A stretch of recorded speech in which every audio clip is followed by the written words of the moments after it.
Welcome back to the Deep Dive. Today isn't just a deep dive, it is a full-blown survival simulation. We are stepping out of the recording studio and right into the high-pressure trenches of anesthesiology training.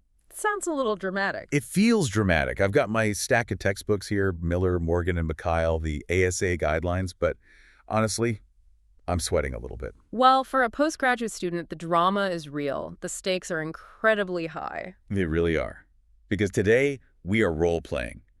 I am the anxious postgraduate student, maybe a junior resident, trembling slightly, holding a crumpled piece of paper. And you. I am the senior MD faculty, the professor. We are prepping for the MD anesthesiology exams. Specifically, and this is important, we're keeping the rigorous standards of Gujarat University in mind. A rigorous standard, indeed, and it's a standard that demands precision, not just, general knowledge. Exactly. And the topic you assigned me, it's a beast, blood component therapy. It sounds simple on the surface, give blood, save a life, but I've seen this come up as a full 20-mark long answer question. Oh, absolutely. I've seen it broken down into lethal short notes like TRALI or storage lesions. And I know for a fact, if I survive the theory papers, it's going to be a station in the Viva Voce. It is a topic that sits right at the intersection of physiology, pathology, and critical care. And more importantly for you, the examinee, it's a make-or-break topic. Right. If you don't know blood, you aren't safe in the OT. It's as simple as that. So, Professor, where do we even begin? I was about to ask you that. Let's start with the absolute basics. You're standing in front of me and the external examiner. I ask you to define blood component therapy. That opening sentence has to be perfect. Okay, putting on my exam face. Yeah. Blood component therapy is the therapeutic administration of specific fractions of whole blood cells, specifically red blood cells, platelets, or plasma. Good. To correct a specific deficiency rather than using whole blood. Perfect. Specific fractions and specific deficiency. Those are the key phrases. But now, the follow-up question, why? Why do we complicate things? Why not just give whole blood? It's what nature intended, right? Well, the first thing that comes to mind is resource management. One donation can treat multiple patients. That's the logistical reason. Yes, it's a huge part of it. One unit of whole blood can benefit 3 or even 4 different patients. One gets the red cells, another the platelets, a third the plasma. Maybe someone gets cryoprecipitate from that same unit. But there's a clinical reason. There is. Physiologically, why is component therapy superior? Because it's targeted. You're only giving the patient what they actually need. Exactly. And that means you minimize risks. Think about it. Imagine a patient who is severely anemic, say, from chronic renal failure, but their clotting factors are fine, their volume status is normal. If you give them whole blood just to fix the anemia. You're loading them with plasma volume they don't need. You are. You risk pushing them into heart failure, into TACO, which we'll get to. Right. And you're also exposing them to all those donor proteins in the plasma that could cause allergic reactions. Correct. And there is a third reason, perhaps the most critical one from the blood bank's perspective, storage. Ah, right. Different parts of the blood, like different environments, they have different needs. Precisely. This is a concept you absolutely must understand and explain in your answer. Platelets and red cells have diametrically opposed storage needs. If you keep whole blood at 4 degrees Celsius, which is what red cells need to survive, You kill the platelets. you kill the platelets. They lose their function completely. On the other hand, if you keep the whole unit at room temperature, which platelets love, what happens to the red cells? They rot, and the risk of bacterial growth it explodes. It explodes. So component therapy isn't just about saving money or being efficient. It's about biology. You simply cannot store whole blood in a way that keeps all the ingredients viable and safe for very long. Okay, that makes perfect sense. So that's the intro. I've set the stage. I've defined it. I've given the rationale. Now, usually the exam question asks for principles, types, indications, and complications. So let's move to principles. You mark this as very high yield. It is. The first principle is the logic of separation. You need to be able to explain to the examiner exactly how we get these components from that initial bag of whole blood. It's centrifugation, right? Just spinning it down. Yes, but spinning it isn't an MD level answer. You need to use the right terminology. You explain differential centrifugation, which is based on specific gravity. Specific gravity. Okay. So I'm visualizing the bag in the centrifuge machine. The red cells are the heaviest part. By far, they're dense. Plasma is the lightest. It's mostly water, so it floats. Platelets are somewhere in the middle, so the process usually involves a light spin first. A light spin that would make the heaviest stuff, the RBCs, settle to the bottom, but it would leave the platelets suspended. Exactly. That gives you a layer of packed red blood cells at the bottom and a layer of platelet-rich plasma, or PRP, at the top. The technician then expresses or squeezes the PRP off into a satellite bag. Now you have your unit of PRBCs. But you still have this bag of platelets mixed with plasma. Correct. So what do you do with that second bag? Spin that one. Harder this time. A heavy spin or hard spin, exactly. This generates much higher G-forces, and it slams the platelets to the bottom of the bag, creating a platelet concentrate. That leaves the platelet-poor plasma, which will become FFP at the top. That makes so much sense. Light spin, heavy spin. Okay, and that leads directly to the second principle you mentioned, targeted replacement. Treat only what is missing. This is the mantra of modern transfusion medicine. In your exam, do not suggest topping up a patient. That's old-fashioned language. We replace specific deficits to reach a clear physiological target. Got it. Okay, now let's break down the components. The big one, packed red blood cells, or PRBCs. This is the bread and butter of our work. It is. So let's get into the details that will get you marks. How do you describe a unit of PRBCs to an examiner? Start with the contents. Well, as we just discussed, it's created by removing most of the plasma from a unit of whole blood. Correct. Now here's a specific number for your exam paper. When you remove that plasma, you concentrate the red cells. So you change the hematocrit. In a bag of whole blood, the hematocrit is what? 45%? Right, around there. In a bag of PRBCs, because you've taken most of that fluid out, the hematocrit is much higher. It's roughly 55 to 60%. Wow, that's dense. It must be pretty viscous. It is very viscous. In older preparations without additive solutions, the hematocrit could be as high as 70 or 80%, which flows like molasses. But with modern additive solutions, it sits around that 55 to 60% mark. And the volume is usually around 250 to 350 ml per unit. Okay, 250 to 350 ml. Now, the VIII examiners love to ask about storage and the preservatives. I always get a little mixed up between CPDA1 and the additive solutions. Let's unpack it. It's actually quite logical. The basic preservative, the classic one, is CPDA1. CPDA. Okay, let me try. Citrate, phosphate, dextrose, adenine. Correct. Now, you need to know the function of each letter. Don't just list them. Why citrate? It's the anticoagulant. It binds calcium so the blood doesn't clot in the bag. Excellent. Phosphate. That's a buffer, right? Yeah. To counteract the lactic acid from the red cells? Yes. Red cells produce lactate as they metabolize. The bag gets acidic. Phosphate buffers the pH to keep it viable. Dextrose? That's the food. It's the substrate for glycolysis to generate ATP. Perfect. And the last one, adenine. That one's... It helps with ATP synthesis too, doesn't it? It's like a building block. Exactly. It provides the substrate to regenerate ATP, which is critical for maintaining the cell membrane's integrity and flexibility. Now, if you use just CPDA1, how long can you store that bag of red cells? 35 days. 35 days, correct. But walk into any major hospital blood bank today, and you likely won't see plain CPDA1 bags. You will see bags labeled Adsol or AZGEM or Nutrisol. Right. Those are the AS1, AS3, AS5 solutions. These are additive solutions. They contain extra saline, adenine, and glucose, and sometimes mannitol.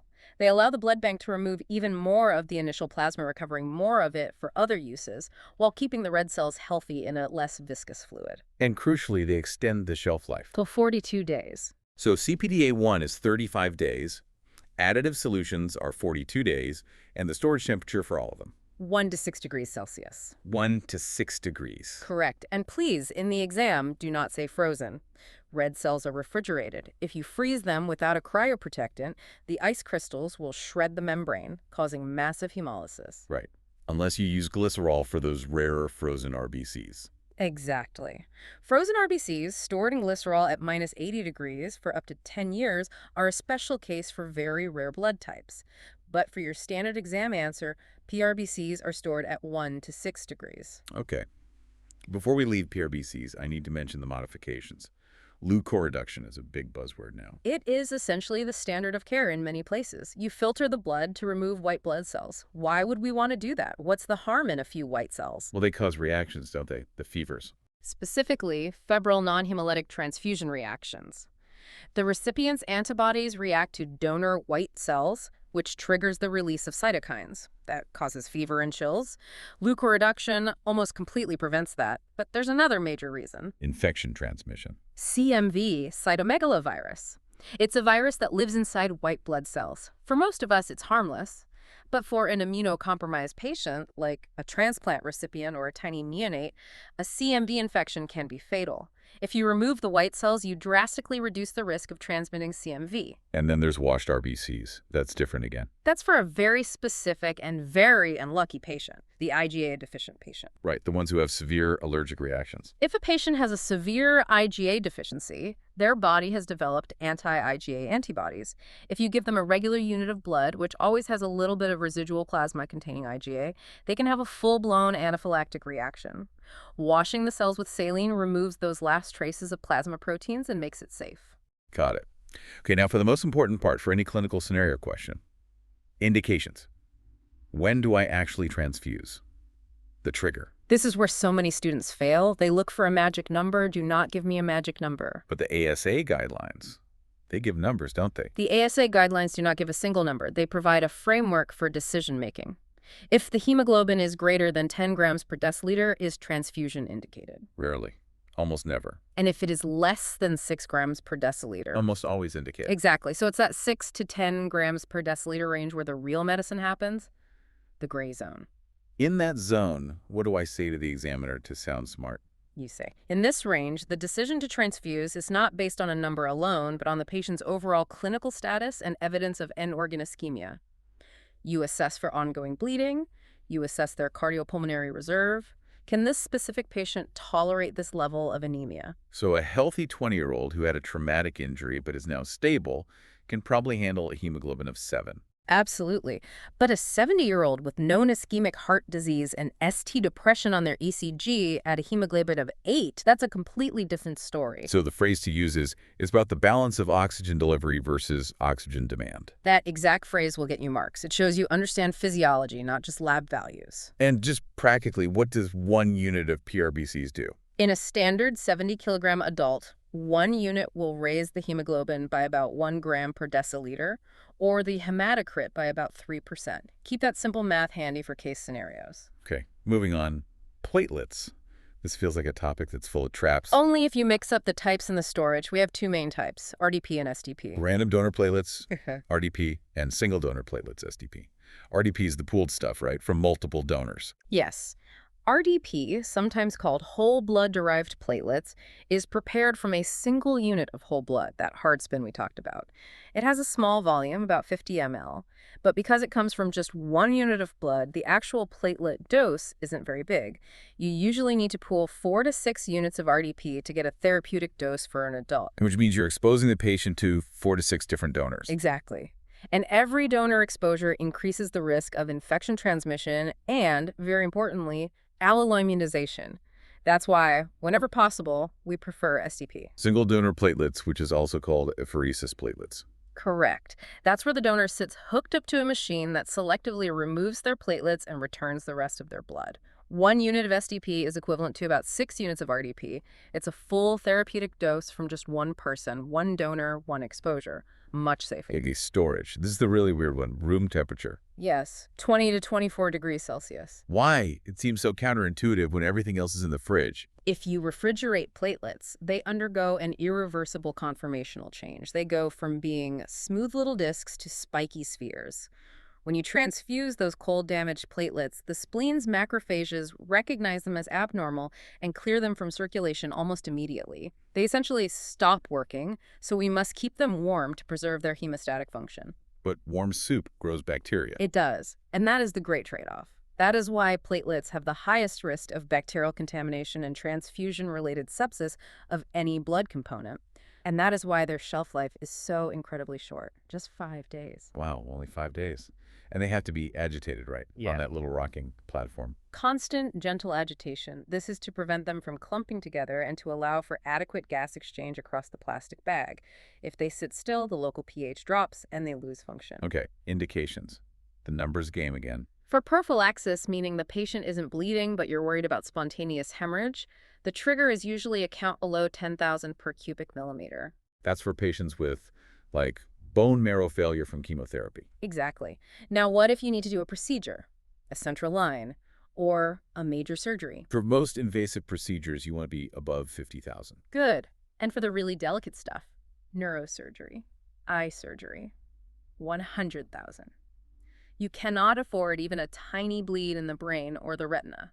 A microbleed there is a catastrophe. And what if the count is normal, but the platelets themselves don't work? Like in a patient on aspirin or clopidogrel or a patient with uremia? That is platelet dysfunction, or thrombocytopathy. In those cases, you might need to transfuse even with a numerically normal count, although things like DDA-VPA might also be used. But here's an advanced concept for the VIII: platelet refractoriness. That's when you give the platelets, but the count just doesn't go up. Correct. You define it as a failure to see the expected increment 1 hour after transfusion. It could be for immune reasons. The patient has developed antibodies against HLA antigens on the platelets, or for non-immune reasons, like a massive spleen that's just sequestering them, or high fever, or ongoing sepsis. Okay, next component, fresh frozen plasma, FFP. The yellow gold, a favorite of examiners. So this is the plasma that's been separated and then frozen solid within 6 to 8 hours of collection. That timing is absolutely crucial. You have to explain why. It's because of the labile factors, specifically factor V and factor VIII. They degrade very, very quickly at room temperature. If you don't freeze the plasma fast, you lose their activity. And it's stored at minus 18 degrees Celsius or colder? Correct. And at that temperature, the shelf life is 1 year. Okay, so I call the blood bank. They thaw it for me. How long do I have to use it? Once it's thawed, which is done in a 37-degree water bath, the clock starts ticking on those labile factors again. You must use it within 24 hours. What's actually in it? Everything. All the coagulation factors, both stable and labile. Fibrinogen, plasma proteins like albumin and globulins, antithrombin. It is the full spectrum of the liquid portion of blood. So, indications. I feel like this is where the examiner tries to trick me. Your patient is hypotensive and needs volume. Do you give FFP? And you say, No. Hard no. immediate fail if you say yes. FFP is not a volume expander. We have crystalloids and colloids for that. FFP carries significant risks: TRALI, anaphylaxis, infection. You only use it for its intended purpose, which is replacing clotting factors. It is a drug. So coagulopathy is the main indication, like in liver disease. Exactly. Liver disease leads to a deficiency of multiple factors, or DIC, or massive transfusion protocols, or for the urgent reversal of warfarin if you don't have prothrombin complex concentrate available. Right, PCC. But the principle is clear. FFP is indicated when you need to replace multiple clotting factors. It should never be used for nutritional support or just to bump up a patient's blood pressure. And the dose? 10 to 15 ml per kilogram. The goal is to get the patient's factor activity levels up to about 30% of normal. That's usually enough to achieve hemostasis. Okay, now for FFP's child product, Cryoprecipitate. It's not sludge. It's a concentrated masterpiece of hemostasis. Lassus. Sorry, Professor. So cryo is the cold insoluble precipitate that forms when you thaw FFP slowly at 4 degrees. Correct. It's a very small volume, maybe 10 to 15 ml per unit, but it is packed with a very specific set of goodies. Do you know the contents? I usually just remember Fibrinogen and factor VIII. Those are the two big ones. But for the exam, you should remember the fibrin glue concept.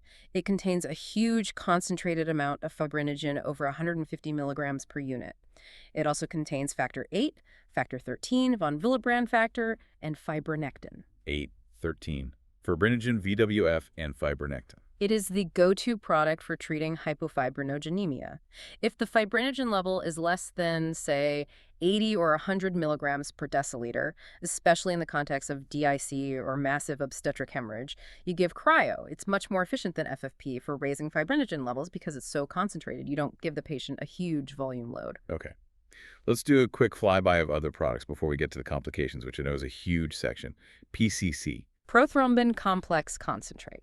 As we said, it contains the vitamin K-dependent factors 2, 7, 9, and 10. It's the modern standard for rapid warfarin reversal. Low volume, virally inactivated, no cross-match needed, acts very fast. A colloid volume expander, it has no clotting factors. It's just for providing oncotic pressure and volume. Used for things like hypoalbuminemia or after large volume paracentesis. And immunoglobulins. IVIG, that's for providing passive immunity. Used for very specific autoimmune or immunodeficiency diseases like Guillain-Barré syndrome. All right, now brace yourself. Yeah. We're entering the danger zone. Complications.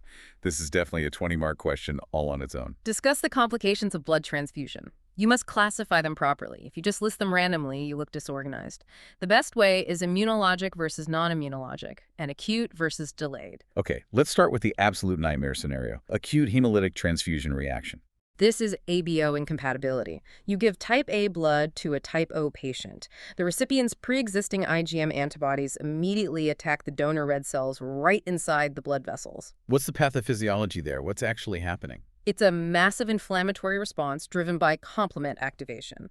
The red cells are nonylized intravascularly, which releases a flood of free hemoglobin into the plasma. This free hemoglobin is toxic, especially to the kidneys, and it triggers DIC. It's a catastrophic cascade. And the symptoms, what does the patient experience? If they're awake, they'll complain of fever, chills, a feeling of impending doom. Patients actually say that. And severe flank pain, which is kidney pain. You'll see hypotension, tachycardia, and a classic sign is red or brown urine, which is hemoglobinuria. And the number one cause? Clerical error. Almost always, it's a human mistake. Someone labeled the blood tube wrong at the bedside, or the wrong bag of blood was hung for the wrong patient. Management. Yeah. Happens. What do we do? First thing, stop the transfusion immediately. Disconnect the bag.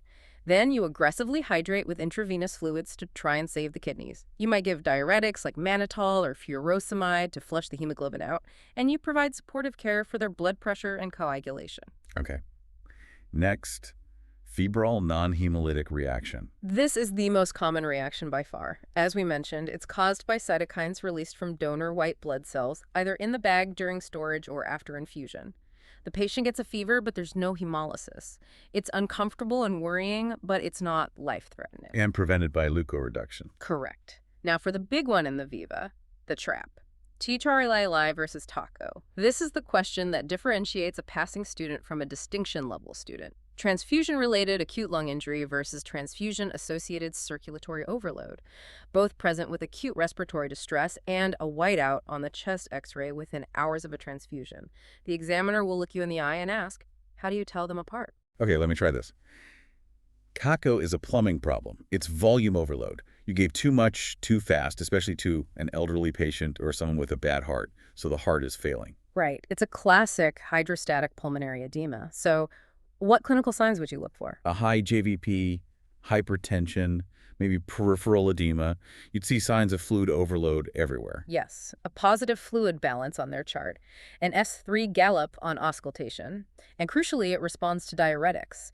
If you give a dose of Lasix, they should produce urine and their breathing should improve. Okay, and tray flow. Triphyli is an immune problem. It's non-cardiogenic pulmonary edema. It's thought to be caused by donor antibodies, specifically anti-HLA or anti-HNA antibodies from the donor's plasma that react with the recipient's white blood cells, which then get activated in the lungs' capillaries. This causes a massive inflammatory reaction and capillary leak. So the lungs fill with fluid, but the heart is completely fine. Exactly. So the JVP will be normal or even low. There are no signs of heart failure. And critically, diuretics do not help. In fact, these patients are often hypotensive because of the capillary leak, and they might need fluid resuscitation and vasopressors. That's the absolute trap. If you misdiagnose TRALI as TACO and give diuretics, you could make the patient's hypotension catastrophically worse. And that is why TRALI is the #1 cause of transfusion-related mortality. It's an incredibly dangerous reaction. Okay. What about bacterial sepsis? As we said, it's rare in refrigerated red cells, but a real risk in platelets because of the room temperature storage. The presentation is what you'd expect. Sudden high fever, rigors, severe hypotension, and cardiovascular collapse. And delayed complications. What should I mention? You should mention delayed hemolytic reactions, which are milder and caused by IgG antibodies. You must mention viral transmission, although the risk is now very low for HIV and hepatitis B and C. And you must mention GVHD. Graft versus host disease. That's fatal. So, Almost always fatal. It happens when viable donor lymphocytes in the blood product engraft in an immunocompromised host. Those donor T cells then recognize the host body as foreign and attack it. How do we prevent it? irradiation of the blood product. Correct. Gamma irradiation damages the DNA of the lymphocytes so they can't replicate. So just to be clear, leukoreduction is for preventing febrile reactions and CMV. Irradiation is for preventing GVHD. Correct. Do not confuse them. That is a very common student mistake. Got it. Okay, massive transfusion. We could do a whole deep dive just on this, but for this overview. The definition first. It's the replacement of one entire blood volume in 24 hours, which is about 10 units of RBCs in an adult, or, more dynamically, the transfusion of more than 4 units in 1 hour. And the core problem you're fighting is the lethal triad. Acidosis, hypothermia, and coagulopathy. They feed each other in a vicious cycle. So how do we manage it from a component perspective? The modern approach is called damage control resuscitation. We have moved away from giving massive amounts of crystalloid followed by just red cells. We now use balanced ratios. The famous 1-to-1-to-1 ratio. 1 unit of RBCs to 1 unit of FFP to 1 unit of platelets. We are essentially trying to reconstitute whole blood as we transfuse. The goal is to prevent dilutional coagulopathy. If you just pour in red cells and saline, you dilute the patient's clotting factors and platelets until they can no longer form a clot and they bleed to death. And monitor calcium. You must remember the calcium. The citrate in all those blood bags will chelate the patient's ionized calcium. Severe hypocalcemia causes myocardial depression and worsening hypotension. You must measure it and replace it. Okay, another favorite short note topic, storage lesions.